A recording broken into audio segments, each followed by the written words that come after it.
That was about brainwashing. How do you brainwash? Well, you repeat it. You repeat the same thing over and over again. You know if somebody's resisting the concept, if you keep fucking repeating it, after 6 times, they'll incorporate it in their brain. They may not agree with it, but repeat it another 1,000 times, they'll start saying it. A plane. None of it makes sense. The problem is that we're taught as children, this ball earth lie. And, you might ask as a child, what about the people in Australia? They're standing on the bottom of the globe, won't they fall off? And your teacher says, no, gravity. And you go, oh, okay. And you never go back to that question.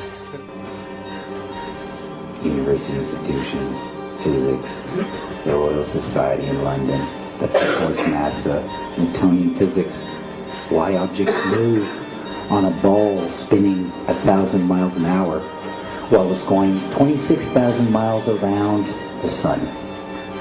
It's basically the model we accepted right now. I don't feel it's spinning 1,000 miles an hour right now. Oh, that's because of gravity. Hey, gravity, what's that? That's the thing you can't feel.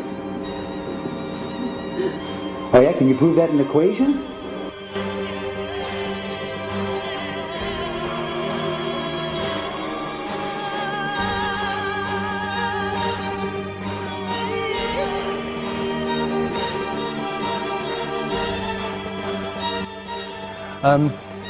The other thing that's about the spinning Earth is looking at the stars.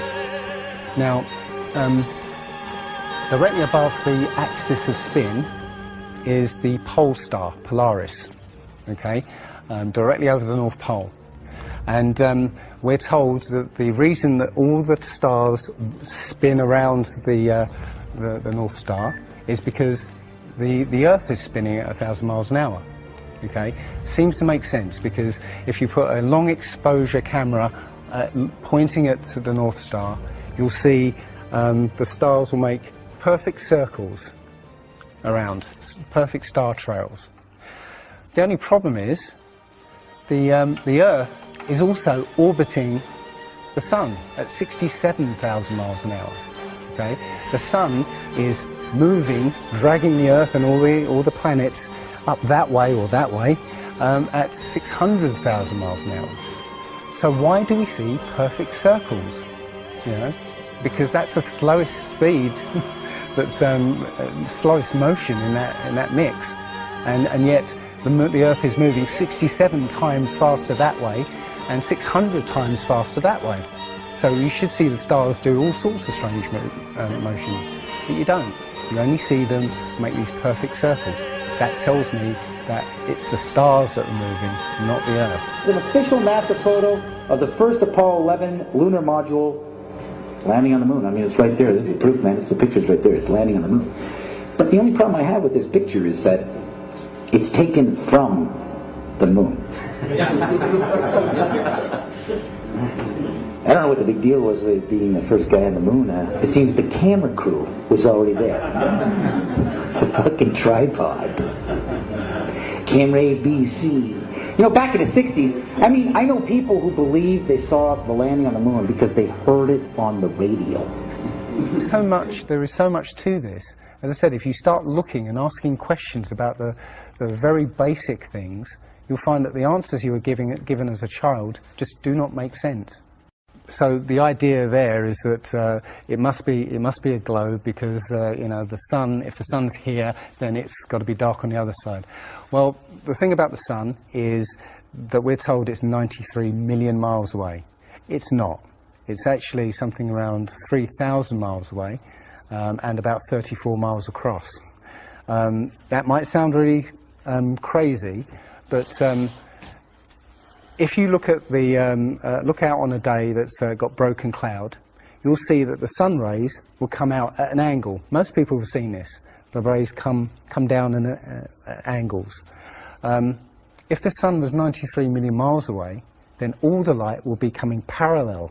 So if you imagine, there's no way to show 93 million miles, but something way over there, all the light that reaches this globe will be parallel. There's no way that light can come that far and spread out like that.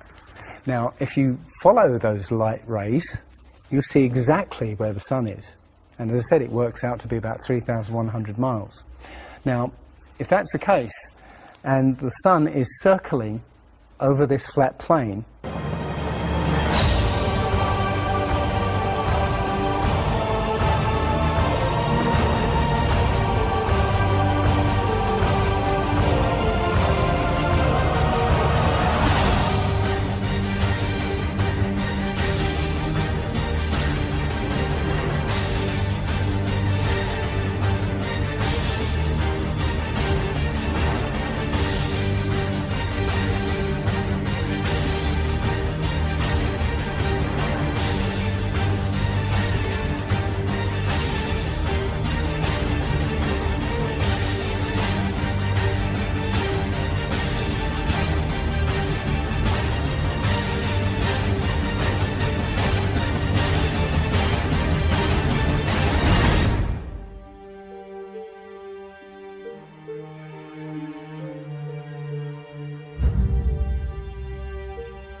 For me, I've been an atheist for 40 years. From the age of 13, you know, I didn't want anything to do with God and Bibles and whatever, and religions. And now I know for a fact there is a creator. I've seen his fingerprint, you know, not just with the flat earth. Everything I've done in the last 5 or 10 years has led me to see that there is a creator now. And there's a great many people out there who have had exactly the same revelation as I have. And it is. I'm now following the commandments and trying to be the best human being that I can be, because I think it was a guy called Kent Hovind who said there are only two possibilities. Either there is a God or there isn't. And both of them are terrifying. Yeah. If there isn't a God, then nobody's in control. We're hurtling through space, and there's no plan, and there's no nothing, and you know, that's terrifying. If there is a God, then we'd better find out who he is and what he wants and do exactly what he says. And it turns out that he gave us very specific instructions on how to live.